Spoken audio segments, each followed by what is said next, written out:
नमस्ते दोस्तों, आप देख रहे हैं द प्राइम ड्रेड, जहां हर कहानी आपको डर की उस गहराई तक ले जाती है जहां से लौटना आसान नहीं। आज मैं आपको सुनाने जा रहा हूं एक सच्ची, रोंगटे खड़े कर देने वाली घटना जो मेरे साथ खुद घटी थी। यकीन मानिए, इस कहानी को सुनने के बाद आपको भी वो खौफ महसूस होगा जो मैंने उस रात महसूस किया था। तो दोस्तों, अगर आपको डरावनी कहानियां सुनना पसंद है तो वीडियो को एक लाइक जरूर कीजिएगा, और अगर आप हमारे चैनल पर नए हैं तो चैनल को सब्सक्राइब करके बेल आइकन को ऑल पर सेट कर दीजिए, ताकि हमारी हर नई डरावनी कहानी आए वो सबसे पहले आप तक पहुंचे। और आप कहां से हमारी इस वीडियो को देख रहे हैं हमें कमेंट करके जरूर बताएं। धन्यवाद। अब चलिए बिना समय गंवाए कहानी की शुरुआत करते हैं।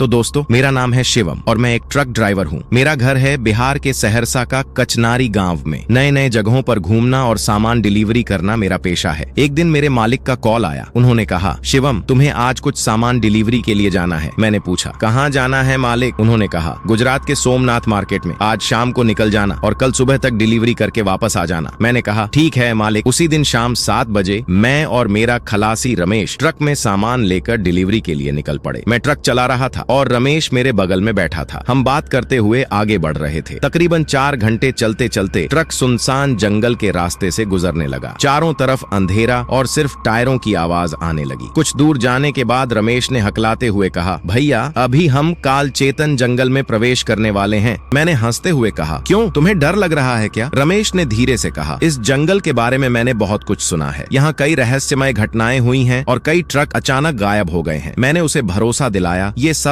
अफवाहें हैं, डरने की कोई बात नहीं। फिर हंसते हुए कहा, आगे बढ़ो रमेश, डरने की कोई जरूरत नहीं। लेकिन उसकी आंखों में डर साफ दिखाई दे रहा था। जैसे ही हम जंगल के अंदर घुसे, मुझे भी कुछ अजीब महसूस हुआ। ऐसा लगा जैसे कोई हमारी हर हरकत देख रहा हो, और पेड़ हमारे ट्रक के करीब आ रहे थे, मानो जैसे हमारी तरफ बढ़ रहे हो। मैंने खुद से कहा, बस डर का असर है, कुछ नहीं हुआ। लेकिन दिल नहीं मान रहा था। मेरी धड़कन तेज हो रही थी और हवा में एक अजीब सा सन्नाटा था। कुछ दूर जाने के बाद रात के करीब 12 बज रहे थे। तभी हम कालचेतन जंगल के एकदम अंदर चले गए थे। कालचेतन जंगल का रास्ता बहुत खराब था। ट्रक बार बार झटका दे रहा था। जैसे जैसे हम आगे बढ़े, जंगल और भी घना होता गया। ट्रक के इंजन से अजीब आवाजें आने लगी। तभी रमेश ने हकलाते हुए कहा, भैया, आपने वो देखा? मैंने पूछा, क्या देखा? रमेश ने कांपते हुए धीरे से कहा, कुछ सफेद सी चीज पेड़ों के बीच से निकल गई। फिर वह और डर गया और बोला, भैया, मुझे कुछ अजीब सा लग रहा है, जैसे कोई हमें पेड़ों के बीच से छुपकर देख रहा हो। मैंने चारों तरफ देखा, लेकिन कुछ दिखाई नहीं दिया, सिर्फ पेड़ और अंधेरा। तभी हवा में मेरे कानों के पास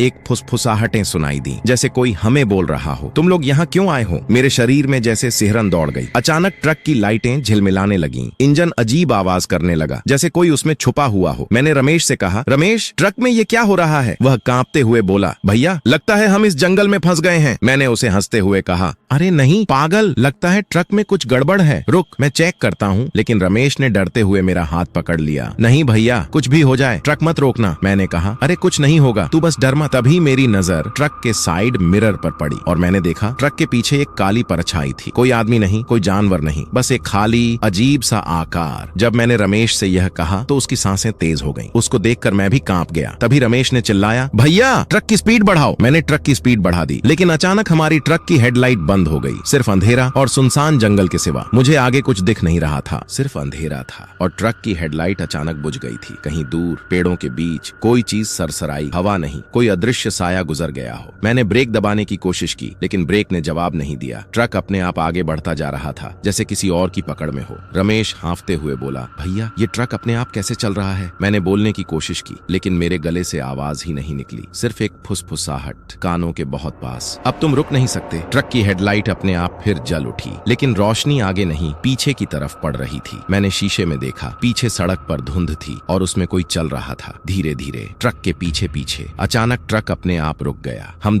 हमारे ट्रक के सामने एक और दूसरा ट्रक खड़ा था, जंग लगा हुआ, टूटा फूटा, और उसके नंबर प्लेट पर लिखा था काल 666। मेरे शरीर में सिहरन दौड़ गई। मैंने बुदबुदाया हुए कहा, रमेश, ये वही ट्रक है जो 5 साल पहले इसी जंगल में गायब हुआ था। रमेश कांपते हुए बोला, भैया, उस ट्रक के ड्राइवर और खलासी की लाशें कभी मिली ही नहीं थीं। इतना कहते ही उस पुराने ट्रक का दरवाजा अपने आप खुल गया और उसमें से 2 परछाइयां बाहर निकली। उनके शरीर सड़े हुए थे और चेहरे जैसे किसी ने नोच डाले हों। आंखों की जगह गड्ढे थे और उनमें से काला धुआं निकल रहा था। रमेश डर के मारे सीट पर झुक गया। मैंने इंजन स्टार्ट करने की कोशिश की, क्लिक क्लिक, लेकिन इंजन ने जवाब दे दिया। फिर अचानक ट्रक के पीछे थक थक थक की आवाज आई। रमेश कांपते हुए बोला, भैया ये कौन है? मैंने रियर व्यू मिरर में देखा। वो वही काली परछाई थी जो पीछे चल रही थी। इस बार उसका चेहरा साफ दिखाई दे रहा था। फटा हुआ मुंह, सड़े होंठ और आंखों से टपकता काला खून। वो मुस्कुरा रहा था, लेकिन वो मुस्कान इंसानी नहीं थी। धीरे वो बोनट पर चढ़ गया और शीशे पर अपने हाथ से लिखा, अब तुम्हारी बारी है। रमेश चीखा,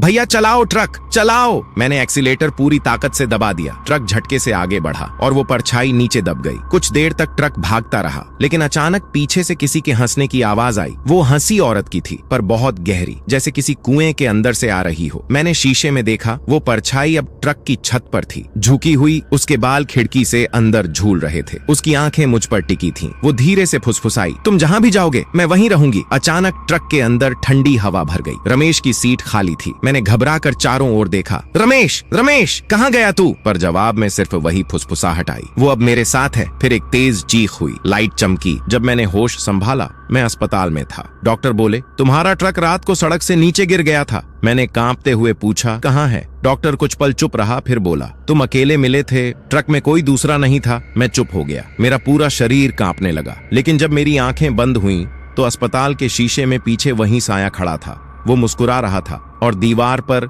धुएं की तरह कुछ लिखा हुआ उभरने लगा, अब तुम्हारी बारी है। उस घटना के कुछ हफ्तों बाद मैं फिर ट्रक चलाने निकला। सोचा अब सब खत्म हो गया। रात थी, सड़क सुनसान थी। अचानक साइड मिरर में कुछ हिला। वो वही चेहरा था, फटे होंठ, काला खून और वही आवाज। मैंने कहा था ना, तुम जहां भी जाओगे मैं वहीं रहूंगी। जब मैंने आखिरी बार शीशे में देखा, वो साया फिर वहीं था, मुस्कुराता हुआ। क्या वो सच में खत्म हुआ या अब किसी और ट्रक ड्राइवर के पीछे है? अगर आप जानना चाहते हो कि काल 666 फिर से सड़कों पर लौटा या नहीं, तो कमेंट में जरूर लिखो पार्ट 2 चाहिए, क्योंकि अगली कहानी उस ट्रक की है जो मौत को लेकर चलता है। अगर ये कहानी आपको पसंद आए तो वीडियो को एक लाइक करो और ऐसी ही डरावनी कहानियां सुनने के लिए चैनल को सब्सक्राइब करना मत भूलना, ताकि अगली डरावनी रात तुम मिस न करो। अगर जानना चाहते हो कि काल 666 फिर से लौटा या नहीं, तो कमेंट करो पार्ट 2 चाहिए।